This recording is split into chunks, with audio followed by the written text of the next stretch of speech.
The voice of Husker Nation is on the air. This is Hail Varsity Radio. Insight, opinion, expertise, along with the biggest names talking Nebraska sports. Join in with the show at 402-489-1240 or 1-800-825-5865. Now, here are your hosts, Chris Schmidt and Elijah Herbel. Welcome to it. Thursdays here. It's Hail Varsity Radio. We're powered by Hurrdat Sports. Chris Schmidt, Elijah Herbel. Special guest to get us kicked off a little earlier than normal, but we're excited to have him in his football den. Brandon Vogel of Counter Read at Brandon L. Vogel. It's where you find him on Twitter, as he'll be off to Champaign and Nebraska, Illinois tomorrow. Reminder, we'll be at the Hurrdat Sports Bar and Grill 4 to 6, then a watch party, then a reaction show. It's not even Friday, and I'm already slurring, Elijah. Forgive me, but we say hi to Brandon Vogel. Vogues, what a moment for Nebraska tomorrow night. Thank you for squeezing us in today. I got to ask you about schedule, though, my friend, as the Big Ten football folks laid out what 2024 through 2028 looks like. I want to go there, and your immediate reaction to Nebraska's home and away as you look at it completely here. I go, wow, that'll be some fun in Lincoln and on the road. It needs to be some fun anyway. Yeah, I think that's kind of the only approach to take. Like, you could think about an 18-team league in the abstract and be like, well, it doesn't seem like there's going to be a lot of easy weeks there, just generally. But then you see the actual schedules and you're like, wow. This is going to be a grind, and it's going to be that way for really every team in the Big Ten. So at least there's that piece of it. But, I thought the Big Ten did a pretty good job, all things considered, with sort of their key scheduling points of we're going to try and get everybody to play a home and home with every other team within 5 years. So that's a positive. But, yeah, you're just going to go – I mean, It was a moment today where it felt a lot like the NFL. Like, this isn't the college scheduling of old where, you'll still get your 3 non-conference games, and it'll be interesting to see how people deal with those. But you're going to have 9 tough games a year for the most part. And that's how it's going to be in a 16-team league.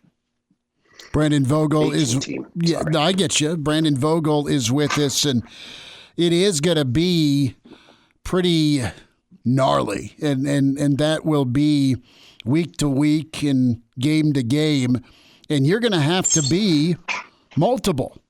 Flat out, you're going to have to be able to stop Lincoln Riley in 5 wide and 4 dudes, and you're also going to have to flip around and be able to stop ground and pound Michigan. Good luck and God bless if I'm a defensive coordinator. Yeah, absolutely. I mean, I think that's a huge thing. There's a general style of play in the Big Ten. So, Frankie's concerned. Yeah. There's a kind of base style of play in the Big Ten.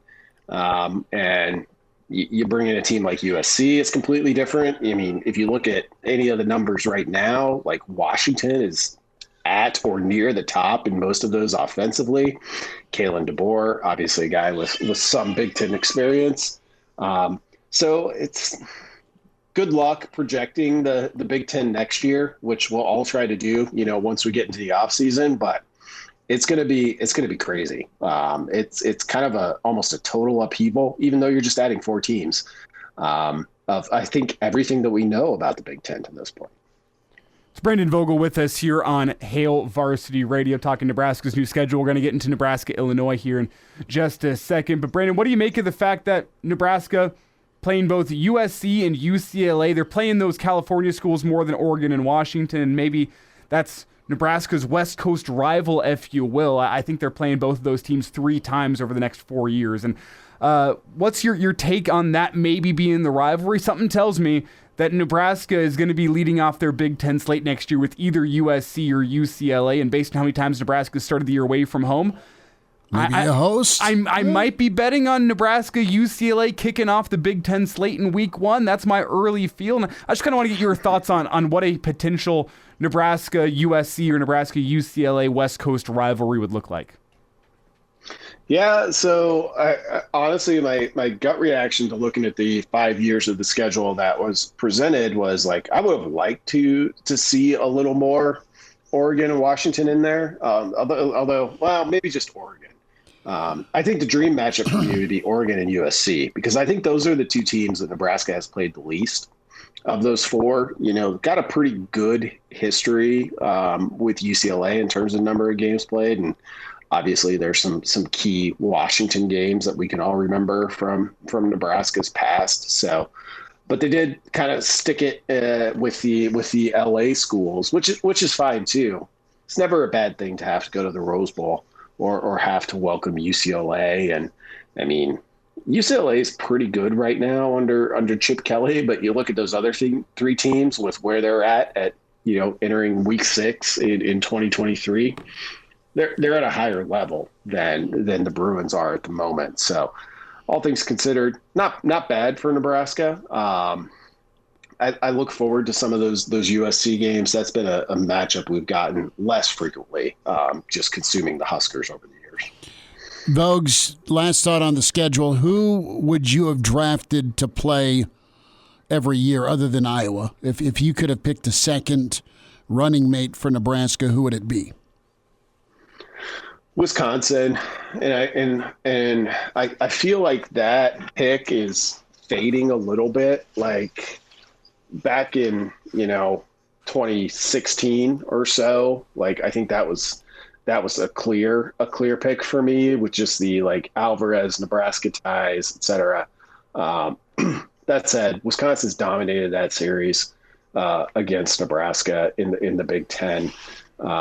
There's a lot of similarities, I think, between the two programs there still, even though like maybe Nebraska's going back towards kind of a more ground-based approach and Wisconsin's moving away from it. The one that's come up lately, though, I think is Minnesota. And in turn, it's a good road trip for fans. I think either way, going to Minneapolis or Minnesota fans coming to Lincoln. That one's got a little bit of steam, although the Gophers have kind of handled that one of late too. So it would be a close call for me, but I'd still go Wisconsin. And if Wisconsin wasn't available, I'd happily take Minnesota.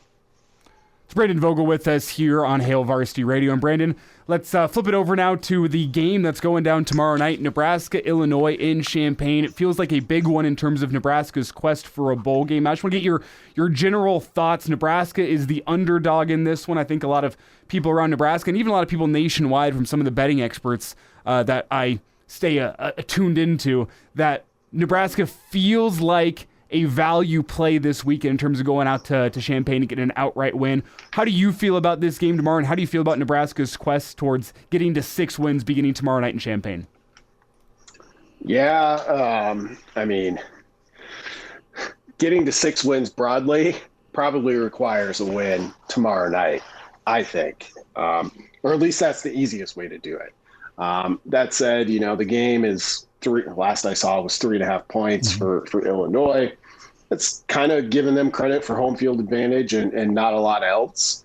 And in those situations, I would agree. I think the value is on Nebraska here. These two teams are really, really even. When I kind of went through my game preview process and put all the numbers that I like to look at down, it's one of those where, we know Nebraska wants to run the football. Illinois hasn't been great at stopping the run so far. So that's one thing. Illinois, however, has been really good about staying on schedule offensively.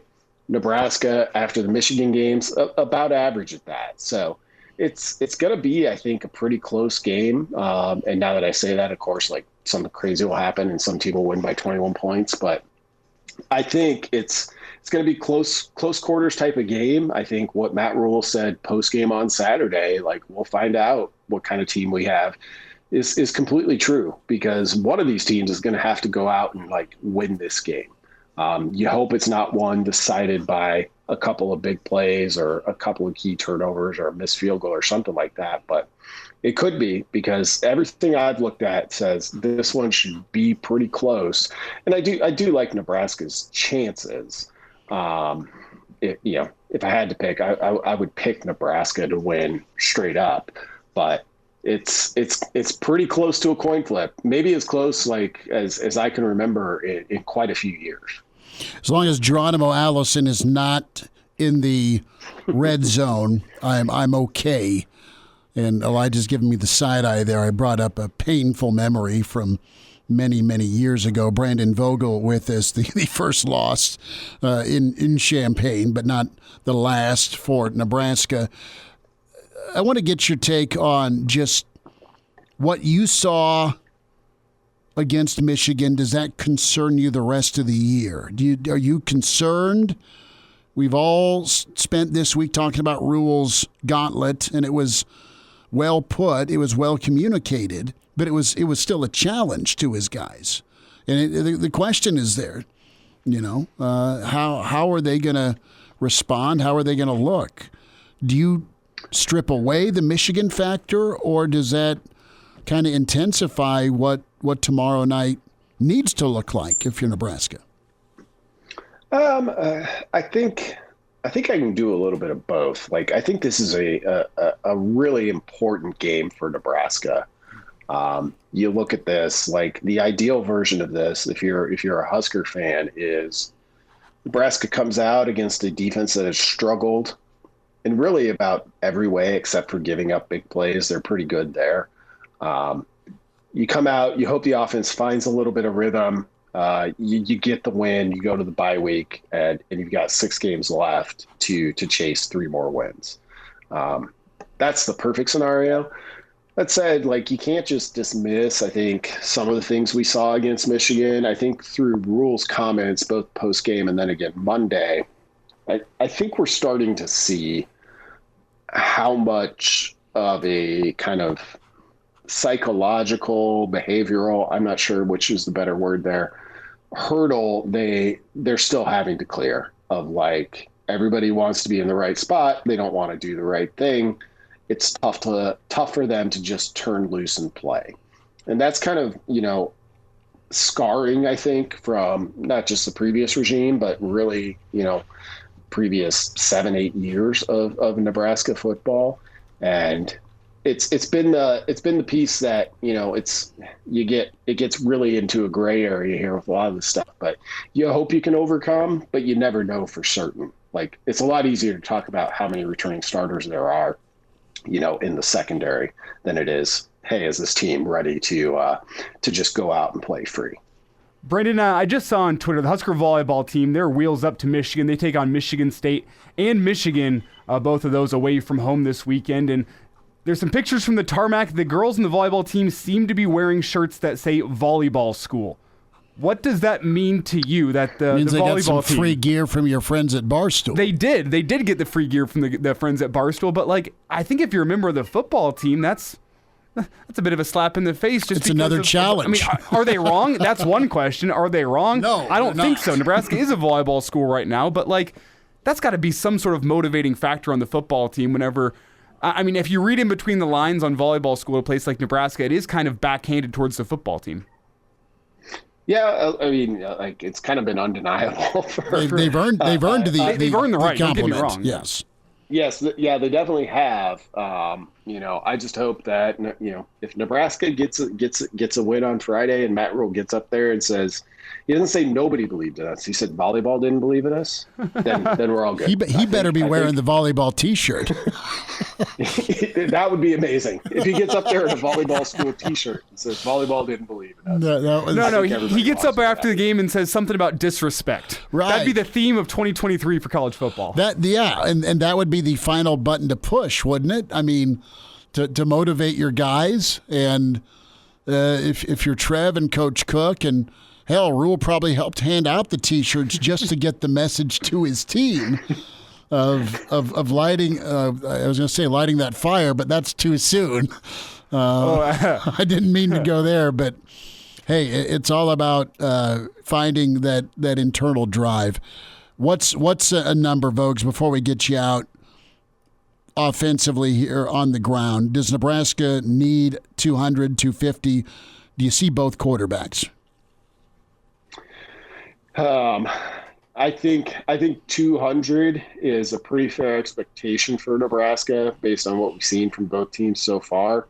And I think if they get there, they should be in pretty good shape.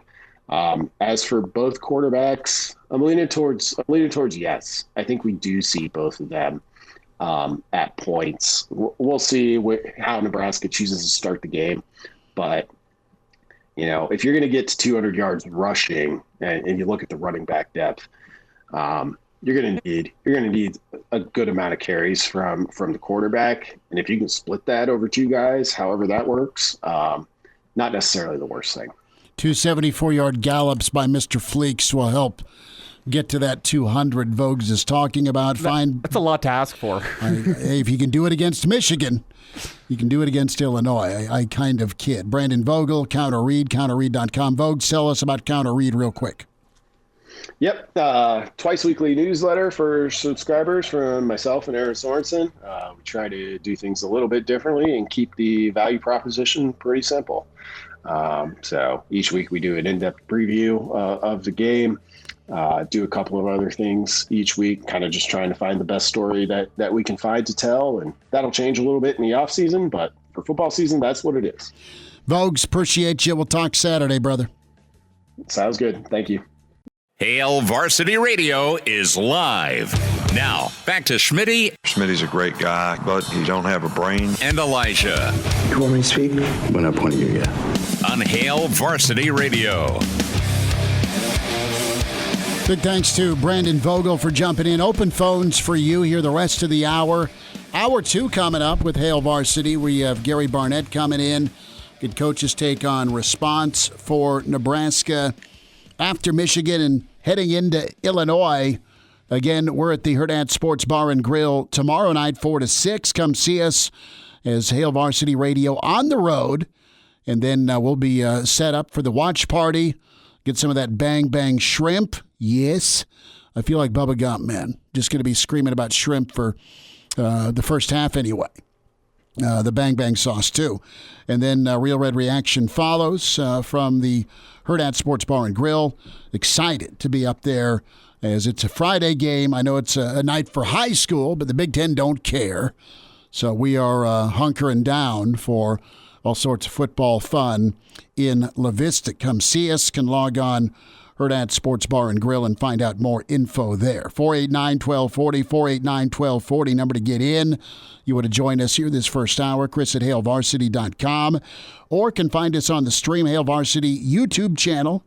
Subscribe to that. Give us a follow there, or the Hail Varsity Radio Twitter feed at HVarsity Radio. We touched on schedule briefly. That's the big news drop, along with the Regents giving 2 thumbs up or more for the $450 million renovation.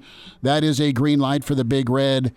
Elijah, between the South End Zone project and between the schedule that is daunting for Nebraska and about everybody in the Big Ten, the time is tomorrow and beyond to find or develop a quarterback, find and develop an offensive line, keep improving on the defensive side of the ball, and then just go be able to trade punches in a league that on its face right now, Oregon looks like a playoff team, Washington looks like a playoff team, Michigan looks like a playoff team, Ohio State looks like a playoff team, USC. And Penn State looks like a playoff team, and USC.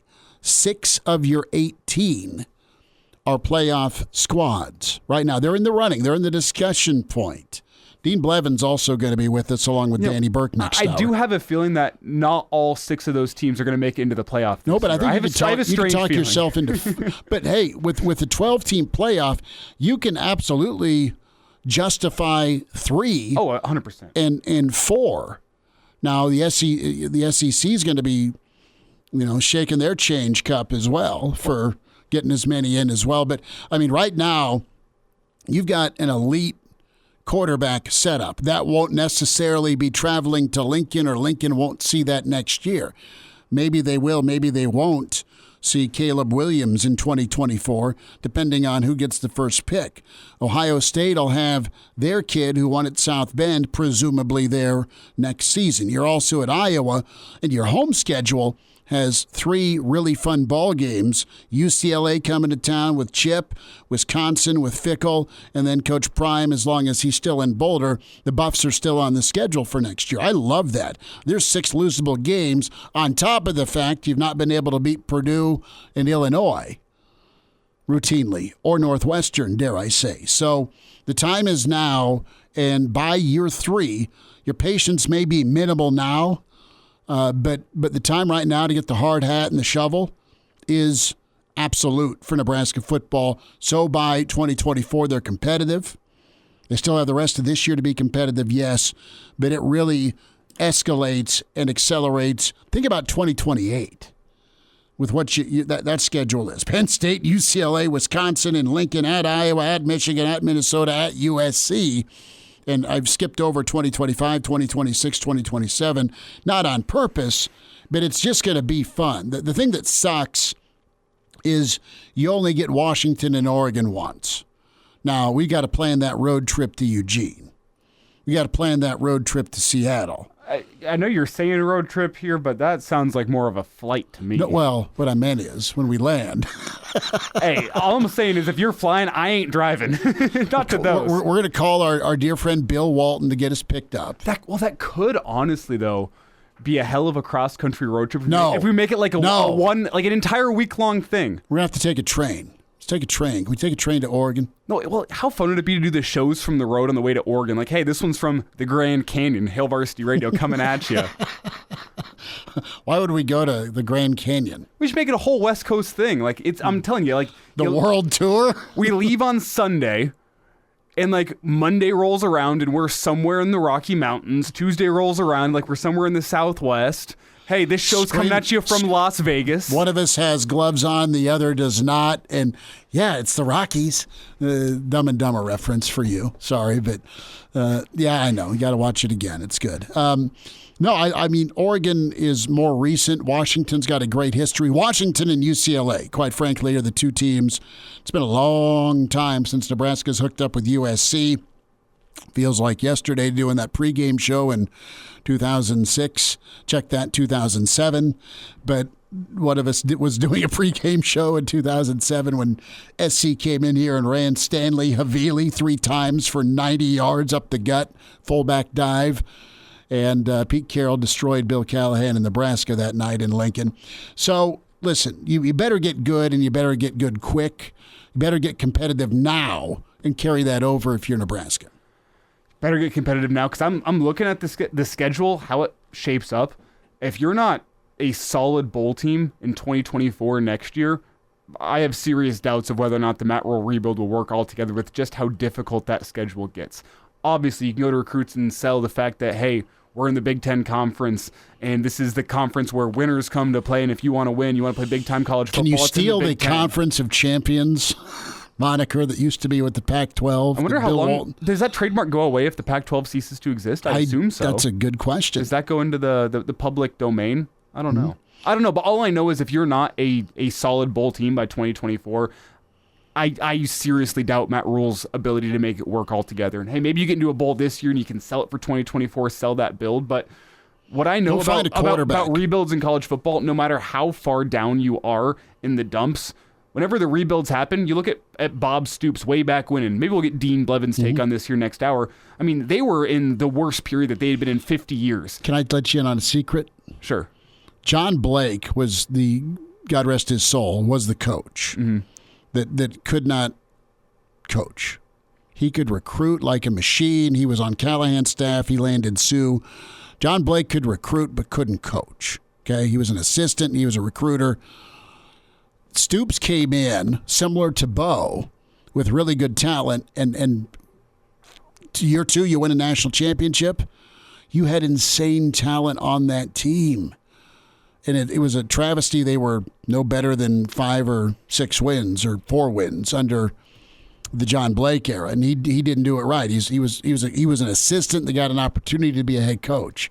So Stoops to do it as quickly as he did was, wow, impressive. But the amount of talent Oklahoma had in the cupboard there that was just being mismanaged was criminal, and Stoops fixed it. So I'm sorry to interject there. I just wanted to.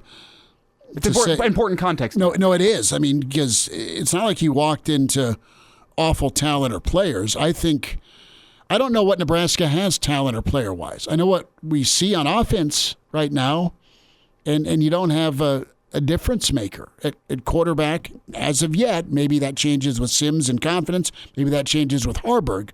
But you have a difference maker right now at a skill spot or on the offensive line. That's fair. And that's what kind of underscores the importance of getting your 2023 and 2024 recruiting classes right, getting some momentum rolling so you have some talent in the cupboard that you can work with, because I'm not sitting here telling you Nebraska, if they want to have a successful rebuild, they have to have a national championship in year 2. That's so far-fetched. No, just that's not what I'm trying to say. 6 or 7 even in year 2. But you need to have momentum rolling by year 2. Kirby Smart, I mean, he lost a national championship in year 2, but he got that momentum rolling. Urban Meyer at Florida got the momentum rolling in year 2. That's a pretty standard way of rebuilding, is that if you want to get back into national relevancy, you got to get things rolling early. You don't have all that much time to toil in the muck and the mire and to be really, really bad, because at some point you're going to lose any recruiting momentum that you have, especially whenever you look at the schedule coming up. It makes you wonder, man, why do I want to go play a 3-9 football team that's got an play for, I should say, a 3-9 football team that has an incredibly difficult schedule coming up whenever the who's who of college football wants me? It's a hard recruiting sell to make to any recruit out there, anyone between the age of 16 and 18, if you don't get some momentum rolling by the end of year 2. And maybe Nebraska can pick things up at the end of year 1 and get some momentum going into year 2, because as I sit here and look at it now, 8-4 might be your ceiling next year. I don't know. Dude, you'd love 8-4 with next year's schedule. Yeah.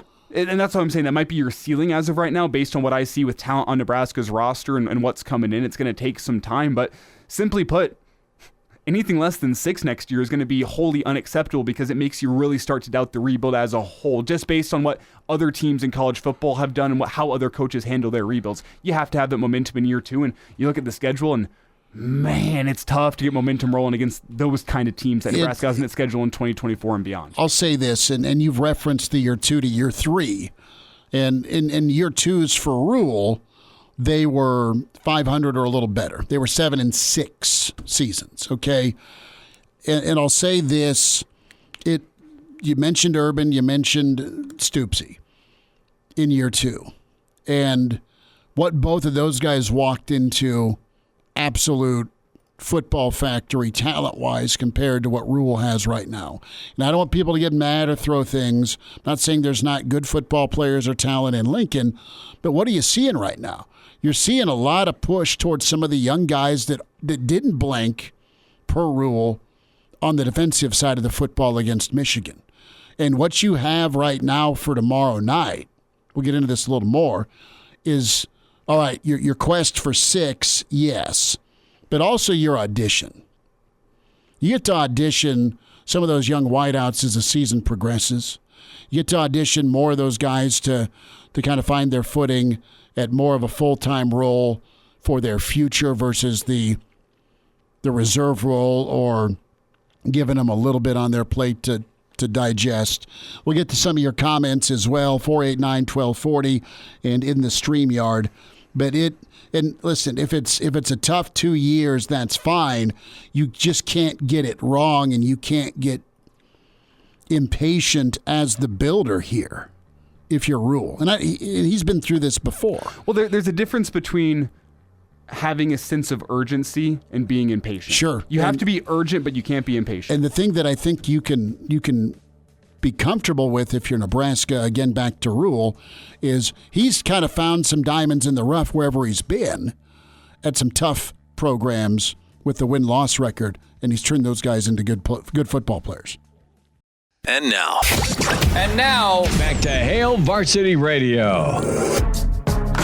489-1240. We'll take some of your calls here, get to your comments. Hail Varsity And we're powered by Hurrdat Sports. We're on the road tomorrow. Hurrdat Sports Bar and Grill. Come see us in La Vista, Nebraska, Illinois. We're on 4 to 6. Watch party at the Hurrdat Sports Bar and Grill. And then we hit the reaction show. Chris chimes in on the stream, and he's like, look, Illinois owns the Herbies. Rule has reached his ceiling for year one wins. Not to be a bubble buster, but he's saying 2-10. He says Nebraska loses out. Even if they don't win tomorrow, I don't think they lose out. I think they're going to really get the mother of all gut checks tomorrow, and they need to. They've got to respond the right way. They got to go out and play loose. You've heard Coach talk about it, but they got to coach it that way too. And they got to coach it that way to be aggressive with what they're calling defensively, not be careless or reckless, but do what you did starting the year, wanting to heat up the opposing quarterback. Offensively, you were shaking your head at me for. I'm shaking my head at the fact that there's people out there that are still overreacting to the Michigan game and saying that 2-10 is in the cards for Nebraska this year. Does that game destroy your season? You don't win tomorrow night, it might. The only way I would change my tune here and say Nebraska might go. If they just go get blown out. If they get beat by 2 touchdowns by a bad Illinois team. That's fair. I mean, right now, this tomorrow night's game is probably the battle for whoever loses it is probably going to be your bottom of the Big Ten West at the end of the year. Illinois may, or I should say Northwestern may say, hold my beer. I mean, they already beat Minnesota. I know. They already have a Big Ten win. There could be a race to worst. Oh, and then you get the first overall pick next year. Yeah. You get to take everyone else's NIL money. That would work. No, Nebraska, listen, if Harburg can keep growing, that's a nice option this year. If Sims can settle in, that's a nice option. But you got to go find a quarterback. And I know Kalen is a kid as part of this class, but you still got to be looking. And that is no joke. And you got to be looking on the offensive line. You absolutely do when it comes to NIL. And see where some of these guys that have been redshirting. Where's a Knutson at? Where's a Gatula at? I mean, how can you get strong at tackles? What do you got on the interior? Lutoski's had some good moments, right? You've recruited, but you've not hit on some guys to be difference makers. Can they hold their own against Illinois? That's going to be fascinating to see. Elijah is asking a question here as he has family coming to town. I need some help, fellas. My dad's going to be in town, and we're going to watch the game. Do I smoke ribs, pork butt, brisket, burn ends for tomorrow? Okay. Elijah, get to the Hurrdat Sports Bar and Grill. I'm not saying you shouldn't do barbecue. That's very noble of you. Ribs are pretty idiot-proof, and I'm not calling you the idiot. I'm calling me the idiot, where I've not screwed up St. Louis or baby backs ever on my smoker. See, I've never screwed up a pork butt. Okay, that's hard to do. Pork butt's super easy, especially if you can get the internal temperature. If you have a thermometer, smoke it to 197. Get some apple cider vinegar or some Worcester based over like spray it over the top. Keep it a little moist early on. I think you go orange juice. Idiot too. proof. Or orange juice works as well with vodka in it. But I say this: do some pork butt tacos. Those are incredible. The burn ends, which means you're doing brisket. Brisket is the temperamental pain in the backside. Because you'll spend a boatload on brisket, and I've had edible brisket, but people have chipped teeth. Okay, I'm the last guy to suggest you do brisket because it's that hard. My brother-in-law, Uncle Andy, every time he does brisket, he does burn ends, and they're incredible. My mother does incredible brisket.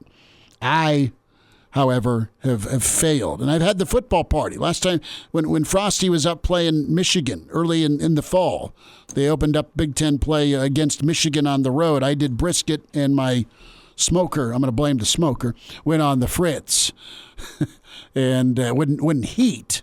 So it was just not what it needed to be. So burnt ends are really, really tough. Anonymous chimes in here on the stream. He says, my mom has the best 5-minute brisket recipe. It consistently turns out like shoe leather. Yeah, exactly. I mean, that's kind of what Nebraska's offensive line is right now. Just put enough sauce on it and you try and choke it down. Cutter says, if we don't get good fast in reference to the schedule, there won't be enough alcohol manufactured in the state of Nebraska with schedules like that. It'll be like Otis Campbell in the Andy Griffith Show if we continue to suck. Otis, my man. Otis was always hammered and getting a free night's stay. Matthew says, do pork ribs and beef short ribs. Do both of those. Yes, short ribs are great. Pot roast on a stick. Get yourself some short ribs. They're wonderful. Get your short ribs from Elijah's pal, your roomie. Oh, Darren? Yeah, Darren's the man when it comes to short ribs. Can I burn water? Seriously, what's Tim upset about? Yeah, okay, Elijah's in Texas, so that ruins the road trip for him. Reminder about your friends at Dyer Law. Personal injury. If you've been hurt in a personal injury accident, you can count on Dyer Law, the team to provide you with a helping hand when you need it. No matter what you're dealing with, call Dyer Law today. The team at 402-393-7529 or visit Dyer.law. That's Dyer.law to visit with trusted professionals about your personal injury claim. That's Dyer.law, 402-393-7529. And get them called today. So, listen, Nebraska at that critical juncture of the season for you, the fan base right now, because you're wondering if it's going to get better, if it's going to get worse, or how they get out of this. I think it's fair to place a lot of hope on tomorrow night with what direction the old yellow brick road travels. Nebraska doesn't get a win tomorrow night, it's going to be tough for them to have a successful season. There's the audition factor we've touched on, which kind of excites me. I want to see Doss tomorrow. I'm anxious to see that. I want to see Fleeks tomorrow. We'll have more of a kind of a breakdown and preview in Nebraska, Illinois tomorrow for our Friday road show.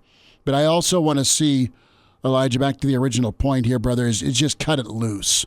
You can still be a ground and pound offense. Nebraska's a top 25 team when it comes to yards before contact, running the football. See if Illinois wants any. Right? See if that fire 2 nights ago was an omen where they are at as a team right now. And it's going to be almost like a bowl game. It's going to be who wants to be there and who's ready to check out if it doesn't go their way, or who's ready to check in and dig in if you need to face some adversity. And I would bet that Rule has the guys ready. They've got to be excited to play. They've got to have the little redemption in their heart. And they've got to really ask themselves and look themselves in the mirror if they're okay with what they showed last Saturday. Doesn't matter who it was against. You got to come out like Scott was talking about, angry. Can the actions back the words? We'll wind down hour one. Hail Varsity continues. And now, back to Hail Varsity Radio. Back with you, it's Hail Varsity. We're powered by Hurrdat Sports. Schmidt, Elijah Herbel, as we are winding down hour one. Our dear friend Rock chimes in. YouTube is where you can follow us and subscribe. YouTube channel, Hail Varsity. Google that or put that in and subscribe. Great post-game coverage as well and other video elements of content. Rock says Rule's a noticeable coaching upgrade. I totally believe, but a bowl, even on a percentile tiebreaker, is a double must, a doable must, and that gets into his whole build, right? His build is on development. His build's on looking at and evaluating talent. And right now, you can argue, what's the talent evaluation been like with some of the guys they brought in? Those air quote Sunday guys from big-time programs, the portal, the NIL guys. They got to step up and play some football tomorrow. And they know it. And Coach Rule's been matter of fact with them about that. It's not just them. I mean, it's a team thing, but you're expecting major contributions from guys that had a lot of stars next to their name. And to Rule's credit, no one's been given anything. I mean, you haven't seen a lot of the Florida or Georgia kids start. You've seen them take some snaps, but you've also seen guys that were former walk-ons earn some starting time and some more snaps in pretty critical moments. You love the depth, or at least you did, on defense. Having Lenhart back is going to be big. Having Van Poppel get more confidence is huge. You need a response game from Ty Robinson and Nash Hutmacher for sure. And can you build if you're Jamari Butler? He looked good, and he should have been singled out for some of the wins he had against that left tackle against Michigan. Butler's been nice this year. He's kind of kept coming along. Yeah, I think Bayer's someone else I like at the inside backer. Yeah, I think the only guys I can think of that got pass rushing wins, Princewell and Jamari Butler against Michigan, probably the only two guys. I mean, Princewell had the best pass rush win of the day. He didn't get home. It was a quick out route to the tight end, so he didn't get home, but he had a great swim move going inside in the tackle. That was the best, probably the only good pass rush move I saw all day on Saturday. And the question becomes, where is the development in terms of pass rush, in terms of running the football, finding an offensive identity that works? I mean, Matt Rule preaches identity, getting the guys developed, getting your offense developed. It almost feels like this team has stagnated a bit since the Northern Illinois game. Was the Michigan game the swift kick that they needed in order to get back into the development and getting guys that are playing every single Saturday, improving every single week? Or is it time to throw some backups in and have those guys geared up and get their development kick-started for what could be, the guys of the future, the guys that are going to be winning games in 2 to 3 years? And I think Illinois, it's going to tell you a lot about what the rest of the year looks like. If it's a win, I think you're playing for 6-6. You're playing for a bowl game, and you're playing to get those seniors a chance. On the other hand, if it's a loss on Friday, I think you say, okay, lost season. It's time to build for the future now. We're going to get those backups on the field. I think you'll learn a lot tomorrow night.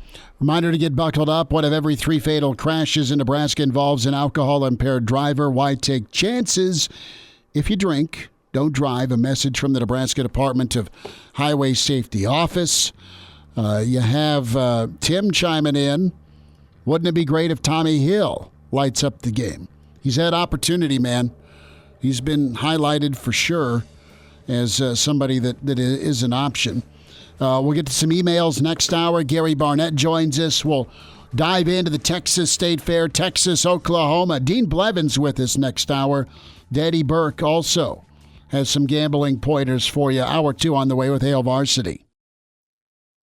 The voice of Husker Nation is on the air. This is Hail Varsity Radio. Insight, opinion, expertise, along with the biggest names talking Nebraska sports. Join in with the show at 402-489-1240 or 1-800-825-5865. Now, here are your hosts, Chris Schmidt and Elijah Herbel. Back into it. It's Hour 2. It's Hail Varsity Radio, and we say hi to the Hall of Fame coach, Gary Barnett. He joins us as Nebraska is off to Illinois tomorrow night, and Arizona State hosting the Buffs. Coach, how's your week? The week's been great. It's cooled down. It's been great weather. Everything's gone well this week, and we left our last game so close to having a chance to beat USC, but if you help them, they'll usually beat you, and that's what we did. But I think this is literally one of those games where we ran out of time. We were playing so well at the end, and I think everybody now is really I think they're eager to play. I think the fans are eager to watch them play again, and so it seemed like it's been a long 6 days getting ready for this thing. 2 days we'll be able to fire it off and see what happens. Gary Barnett with us. It's really a find out Friday. That's what it's been deemed, and that was immediate from Coach Rule after the Nebraska-Michigan game, 45-7, meaning it wasn't that close. Just from the jump, they were a machine. What do you take from that, and what do you do moving forward if you're in Coach Rule's position where you're outmanned and outclassed, but you didn't like what you saw? Michigan, they are built to last this whole season and go into the playoffs. That's not a team that requires good weather or the quarterback to be hot throwing the football. That is a solid football team, top to bottom. They use all the clock. 38 minutes of possession time. You played a really good football team, and Coach Rule knows that. But as you said, there were things that he saw he's got to get rid of. If they didn't compete the way he thought they should compete, if they don't have it down inside to really go compete against a team like that, then you've got a problem, and you got to figure out a way to fix it. And it's always a combination of coaching and player mentality. So this game, this is a real chance for Nebraska. This is a chance for them to fight back and overcome whatever it was they did last week, or did really more what they didn't do. Mm-hmm. Going into, they're going to get a national audience. Everybody's going to watch. And so they get a chance to really, this is a major game for them, Chris. I think this is a big game, much bigger than it looks like. They need to go in there and make a statement in this game about the rest of the season. Coach, you nailed it. That's been the narrative this week, and quite honestly, it was the narrative leading into this season as you're going through and picking out most important games, and they're all important, right? But how would things work out in this short week where your national measuring stick is Michigan, and by the way, there's still your Big Ten measuring stick. What'd you look like? How'd you play against them after 4 games going into your 5th? And then what do you do response-wise, good, bad, ugly, against Michigan with Illinois, who was one of the teams in a wide-open West that could have been a favorite? Now, they're also at a crossroads. This hinges whether you're going to postseason or not. I don't think I'm making too big a deal out of it. The bye week at 2-4 versus 3-3, I think it's awful tough for Coach Rule and company to get to 6. Do you agree? Oh, absolutely. You guys, the way you played against Michigan and the way Michigan played against you, very similar to the way we played against Oregon and Oregon played against us. You don't necessarily need to use that as a measuring stick. That team, Michigan didn't commit a foul. There wasn't a penalty called on Michigan in that game. You're playing an elite team right there, or a team that's playing elitely. Don't measure yourself with that. Measure yourself with what you do after that. I think that's probably Coach Rule's message, and it certainly would be mine, and I know it's been Deion's message here in Boulder.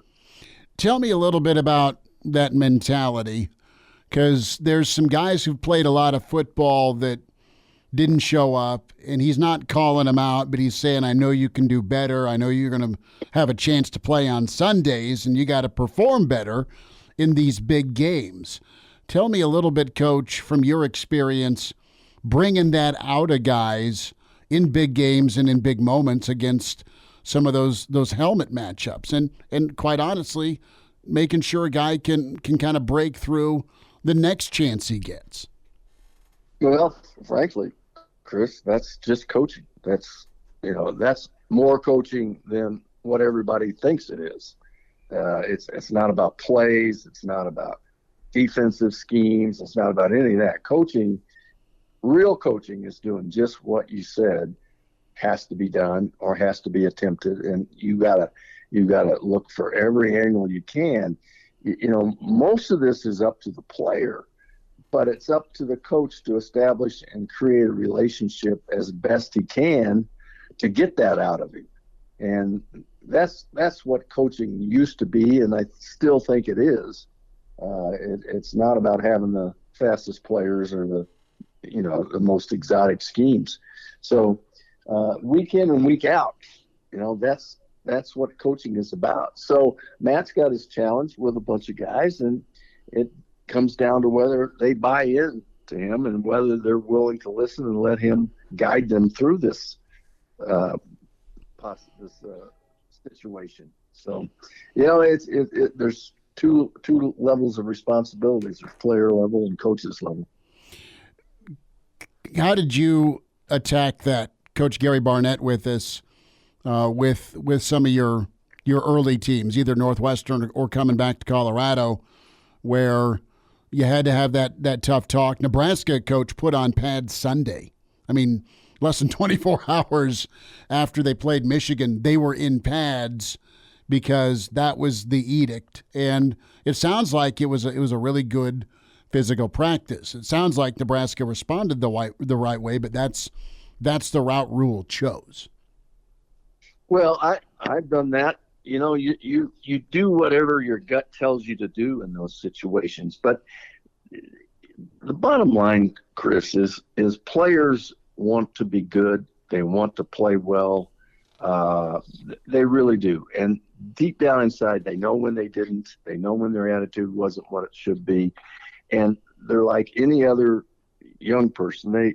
They need direction, and they need to be told, and they need to be confronted with it. The truth is what always sets you free, and what always is the best thing in these situations. And the truth only works for you if you've always told the truth. It doesn't work if you've used mistruths or you haven't told the truth along the way. So, you know, that's just the coaching-player relationship that is supposed to exist in this sport. Gary Barnett's with us, Hail Varsity Radio. Coach, let's talk about Michigan State in that opening. There's been some murmurs about Urban Meyer. Tell me what you think of the Spartan job, and what's your reaction to Urban's name being mentioned? I know Bruce Feldman said that's not going to happen, but there's been some other reports that there's been some discussions, at least, just on the periphery. Well, the Michigan State job has always been one of those jobs that should be better than it is. And, I mean, they have everything going for it.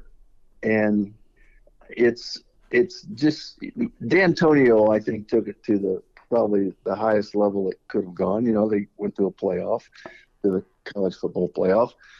But D'Antonio's style gets, you know, it's like a lot of us who coach like that. It gets boring and it gets stale, and they want somebody else, and they need to modernize everything. And so, you know, I think that happened with Mark, and he probably sensed that, which is why he stepped down when he did. But it's always been that program that you go, man, if they ever get the right guy in there, it's going to take off and do really well. But it's in the Big Ten. You got Michigan, you got Penn State, and you've got Ohio State, and those three are always going to be up there unless you totally screw it up. And so it's a second level job. Unless you screw it up, right? That's funny. So it's that second level job that's probably better than all the other second level jobs. And so it'll be interesting. My take on Urban is, you know, at this time there's a lot of rhetoric. I don't know that really Urban's, you know, it's not my call or my choice, but you know, it would be. I'm not sure that's the right person for that job, but that's their decision. Mm-hmm. I'd be a little bit surprised if Urban would jump back in after his last 2 or 3 episodes in coaching. I mean, I'd be a little surprised, but you know, I'm not totally shocked. Mm-hmm. So I don't know. I don't think it'll happen either, but man, I've been wrong a lot. So, but I do think it's a really good second level job in that conference. Well, and I found it interesting also, Joel Klatt was on with Cowherd yesterday, where there may be some tension with Michigan and Harbaugh and the administration side, and I think Jimbo has probably got a long memory about the restructuring. And, you know, is Harbaugh looking elsewhere if he does get it done and wins a title this year to get back to the NFL? And if Michigan, for whatever reason, there's a change at Michigan, that would make me say, okay, the Michigan State job would be even more appealing just because of the transition Michigan would be going through. I look at Urban and I look at what he has taken, and he did a good job at Utah when Winningham was there. He started there in '94, so that was a great wingman. But then Florida and Ohio State, Coach, they were loaded. I mean, they were loaded programs, and I don't know that Michigan State is at that level of loaded, do you, compared to what he's walked into previously? No. They're a second level program for a reason, and it's nothing like what he walked into at either one of those other places. Gary Barnett's with us, Hail Varsity Radio. Coach, let's do some rapid fire. Sound all right? Sounds good to me. All right, Red River rivalry. It's OU, it's Texas, Bevo -6.5. Tight blowout. What do you feel here? Texas, I'm taking by 14. They look really good. They're playing better, as good as, maybe better than everybody in the country right now. And I watched them against Kansas. They have players everywhere. There's no weak spot. Quarterback's a great player. I'm Texas. I got Texas all the way. 300-yard passer, 200-yard rusher, 180-yard receiver, all three levels. And their O-line's different in a great way. Their defense is good. I think Texas looks good. What do you think of Maryland? Are they for real, or are you waiting to find out? They had to Columbus on Saturday, Buckeyes -20. Yeah, I'd take Maryland in the points. I don't know if they'll beat them, but Maryland is good. And the Buckeyes have yet to really show that they're an elite team. We all know they're good. They've got all the players. Mm-hmm. But Maryland is playing really well, and the quarterback's playing well. I like Maryland with the points. I would not be surprised if Maryland beat them. I don't think they will, but it would not shock me at all. Are they going to need a stiff drink down in Baton Rouge? They head to Columbia on the heels of the Ole Miss shootout. Yeah, my Tigers are playing pretty good, Chris. Your Missouri Tigers. Missouri Tigers, not the Missouri Tigers. The Missouri Tigers. They're playing well, and they got two receivers that are fantastic. Quarterbacks playing well. LSU's not playing good defense, which is so out of character for them. Missouri and Kentucky have been two teams that have given Georgia the most problems. I think Missouri gives LSU a big problem. They're 6.5-point dogs. I even look for Missouri to win this game. Outright in Columbia, Coach Barnett's thinking UCLA, Washington State. Does the magic stop for the Cougs? I think everybody wants to watch this game, and I think Washington State's playing at a really high level, and I got to tell you, I think they win this game.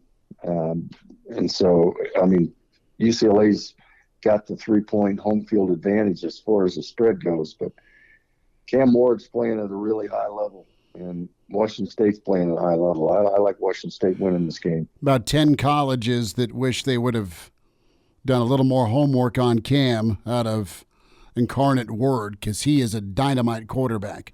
Bama, yes, are they in trouble? They're at A&M, the slimmest of favorites, 1.5 for the Tide.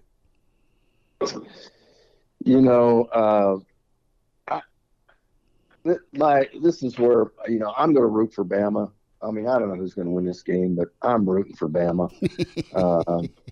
Just because I can't understand a word Jimbo says when he starts talking. But I'm a Nick Saban fan. I want Nick to win this game, so I'm doing this with my heart, not my head.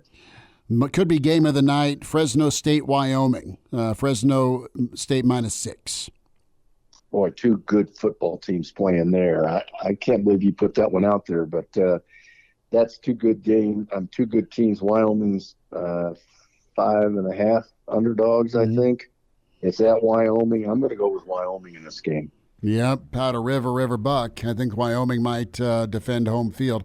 Coach Barnett, have a good trip to Arizona. We'll get caught up soon. Thanks, Chris. Great being with you. Gotta love talking college football and his rapid-fire picks. Coach Barnett, it's Missouri, not Missouri. Dean Blevins takes us down to the Red River. That's on the way. More thoughts on Nebraska, Illinois with Danny Burke, his best bets. And now, back to Hail Varsity Radio. Back into it. It's Hail Varsity Radio, the Red River rivalry. We check in with our dear friend Dean Blevins, Sooner quarterback, and, of course, with the Sports Animal and KWTV Sports Director. Find him and follow him on Twitter at Dean Blevins. Dean, it's State Fair time, brother. How are you? Well, I'm doing well. I don't know if you checked with me Saturday about noon or 1 or 2 or 3 if I would have enthusiasm in my voice, but I do right now. Well, hey, it was hard fought with Oklahoma, and they are in the spot where you want to be, ranked, unbeaten, and ready to take on a rival. There's some sweat in the great state of Nebraska about tomorrow night, Dean, and I think Michigan just ran for another 5-yard carry on first down. Well, that means you defended them very well. Better than that. Yeah, that was a good play. I don't know what the next one will be. It's going to be play action. Someone's going to be open. Yeah, if you stop them at 5. Now, I've been, I follow Nebraska very, very closely, and especially when Casey was up there, and I wish that had worked out better for him to be there, although now he's injured and in bad shape. Yeah, I know you've got issues up there, so you called me to talk OU Texas. I'm ready to lay on you whatever you need. Well, what do you think? Tell me about this Sooners team and how you like this matchup, and we'll start with Texas. What are your impressions of Sark and this year's Texas? Are they different? Are they, dare I say, back? Yeah, they are definitely back, and I thought that before because I just know the quality of athlete they're able to recruit every year. But even though they have had, and this year's talent is so much better than they've had, but even though they've had good talent down there, they've just puttered around and been an embarrassment basically since they were great in 2009. But this is different. Sark took the knowledge that it's incredible how much he learned from Nick Saban. Personally, I'm just on the phone with a huge Texas donor, and he was telling me stories about how tight Sark and Saban talk 3 times a week, and there's a bond there that goes back to a heart issue where he could have died. And it's pretty significant how tight those guys are. And he took all of that to Texas, and even though it was a rough start, he's got it going now. And this particular Texas team is by far the best that I've seen since 2009. They don't have the greatest. I mean, you could pick apart. You could say their center maybe is not the greatest they've had. You could say their edge guys. They've got some highly ranked guys. Collins, they've got some 5-stars that haven't been as good as they need to be, and their kicker has had an off season. But I'm telling you, aside from 3 or 4, maybe 3 positions, they're loaded. And they don't just have one guy or one group. They have multiple people. So that's the biggest change I've seen at Texas in following them for 50 years now, more than 50 years, is that this year they have the talent. They can match, if not defeat, every team in America in the trenches, mostly on the defensive side, but they're pretty good offensively too. But they have stacked them up defensively with those big hosses that are going to be first and second round picks, to where Texas is a different animal right now, just a different animal. And they complemented that. I will say that it's not a coincidence that NIL kicked in when Texas finally started to recover. So money has been the driving force, but they paid great players and brought them in. So they have a ton of skill players who are so much better than Oklahoma right now, and that's never really been the case. Oklahoma's always had the skill players and generally the better quarterback going into this game, which is really huge. But not now. Not now. Dean Blevins with us here on Hail Varsity Radio discussing the Red River rivalry, Texas and Oklahoma, this Saturday, 11 a.m. And Dean, to flip it around to Oklahoma's side, it's looked different under year 2 of Venables. They haven't quite been tested early in the season, but they've had convincing wins every single week of the season. And I want your take on what's changed thus far in year 2 under Venables and what you still think is a little untested and what you want to see against Texas on Saturday. Well, what's changed is he's a tremendous recruiter. He hasn't had the NIL money to go compete and be ranked anywhere in these national recruiting rankings, yet he's bringing in top 5 classes. He's remarkable at it. OU is finally getting into the NIL game, so I think that's going to be much better than it's been and easier for him. So he's brought in talent, most of it, since he's only in year 2, that talent that is ranked in terms of recruiting classes is obviously very young or not here yet. So those guys, even though you've got a kid like Peyton Bowen, the 5-star kid out of Denton, who came to OU, and he's playing, and there's several others that are 5-star guys that are already playing. They're playing earlier than they would at elite schools. And Oklahoma is much better defensively. Brent's guys are understanding more what he wants to do. And he went out and brought in 7, 8, 9 transfers who were proven. Now, they may have played at Division III, which some of them did, or they may have played at Indiana or some of these other places, but they're coming in and contributing, and they're good players. A couple of them are great. Rouse, for example, is one that would fall into that category. But in terms of just sheer dominant ability, talent-wise, this team will be dwarfed by Texas. I am extremely optimistic about the future because they've got a quarterback coming. I've seen them all, guys that have come through here. You know, there have been some good ones. But they've got this Jackson Arnold kid who came out of Denton, also the number 1 player in high school last year. He's everything that they had hoped to be and more. I would expect him to be in the game at some point at Texas. And for the future, it's really, really bright for him. But for Saturday, not so bright for anyone in Crimson, in my opinion. Dean Blevins with us, Hail Varsity Radio, Red River Rivalry, Texas, Oklahoma. Vegas says -5.5. Dean, what do you think of that number? You've laid out where Texas is at and where things are at with Venables, but you played in it, man. You lived the rivalry. Can you kind of paint the picture of its intensity? Well, the intensity is unlike any other. I mean, there's hatred like no other game. The Texas fans now are so much more boisterous and confident because of what they've got. So it used to be you go down there, and since Bob was here, you know, you go back to the beginning of the Big 12 days, Oklahoma's beaten Texas 2 of 3 times. And so many of those were lopsided games. So, you know, you kind of have a dominance there that the Texas fans just were dreading Oklahoma many of those seasons. But it's not now because they're loaded. You mentioned the line. All I will say is if I were a betting man, and I'm sure hoping Oklahoma pulls the upset, but if I were a betting man and I could pick one game this season, this would be the game that I would pick because I think so much has to go right for Oklahoma that the margin for error is so slim, and I just think the momentum and the overall talent that Texas has is going to make it very, very difficult for Oklahoma, and I just am surprised that line is that low. Dean, what is the Big 12's appetite for a rematch for the Big 12 championship between Oklahoma and Texas?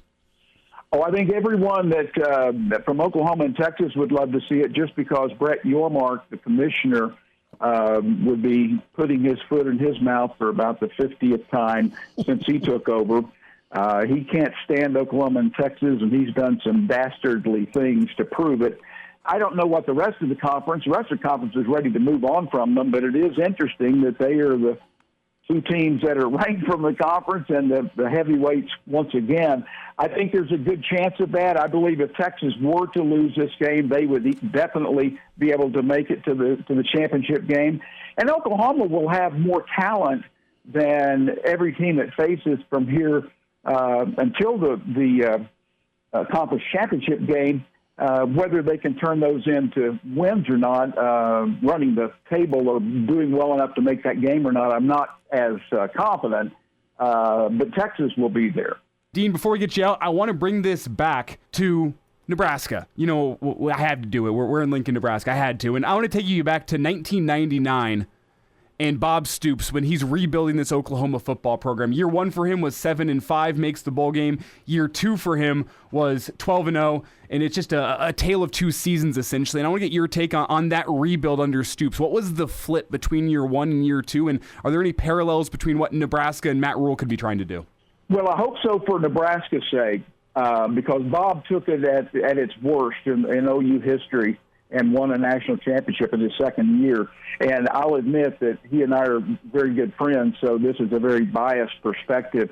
But the things that he has done after he quit coaching here, one of them specifically is when Lincoln Riley left and the program was just in disarray. Venables was coming in. Bob stepped forward, kind of took control to a degree of the program without interfering, and coached them in a bowl game, which they won, and it's just become life-size. He's not in the Switzer category yet, who turned, I think it was 85. I touched base with him earlier today. Today's his birthday.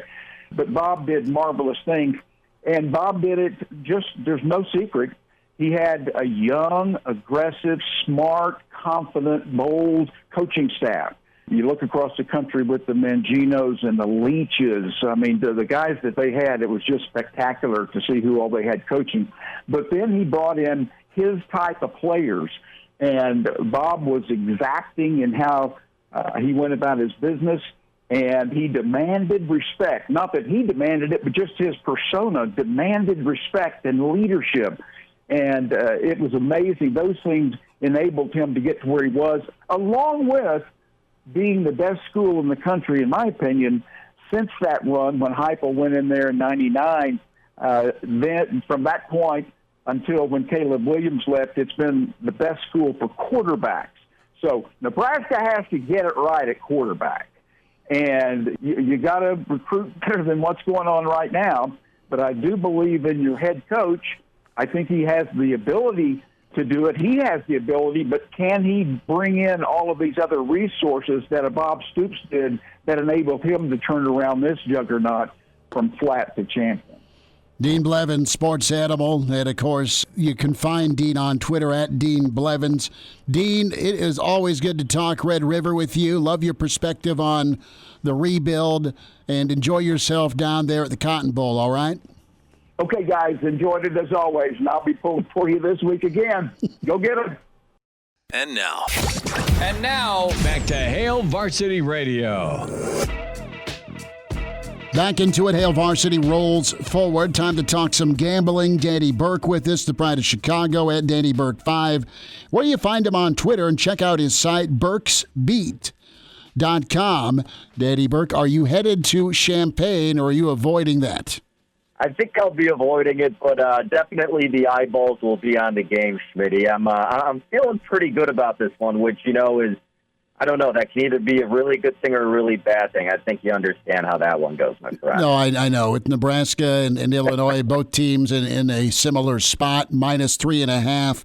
Let's start there. As you've looked at Illinois, they've been a major disappointment after some preseason love, and Nebraska in year 1 of a rebuild. So looking around at this market, it opens 4 in several spots. Like you said, now it's moved down to about a consensus 3 in the hook.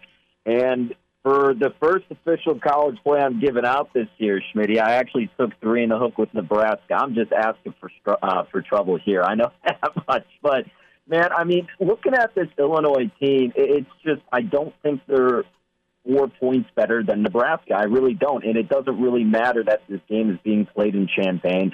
I love what Rule said after that matchup against Michigan, and I kind of consider that matchup you kind of just throw that one out anyways, right? It wasn't shocking to see Nebraska get dismantled. Does it stink? Yeah, absolutely, but it's not surprising.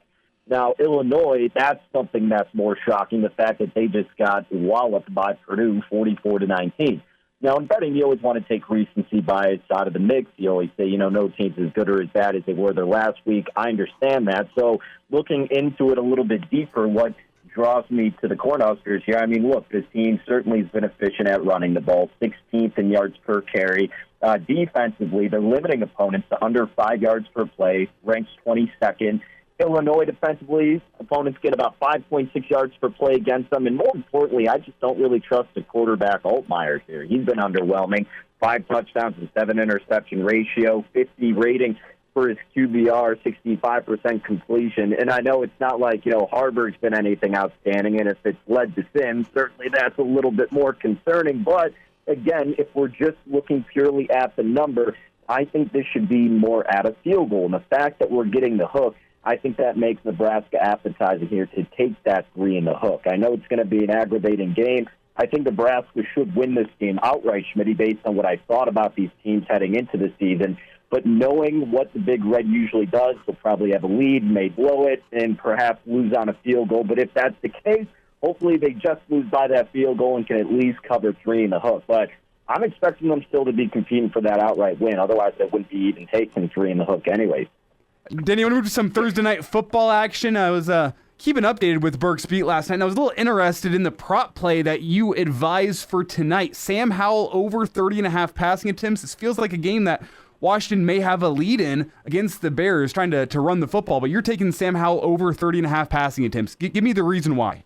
So that's really the main reason why I think that could be the detriment to this prop play if Washington just gets out to a big lead. But I'm hoping the Bears can at least stay competitive long enough in this game to where they're still throwing the ball, being the Commanders, still throwing the ball a little bit later in this game. But, yeah, as I wrote up about, Howell's thrown the big skin about 35 times per game. He's gone over this in every game except one.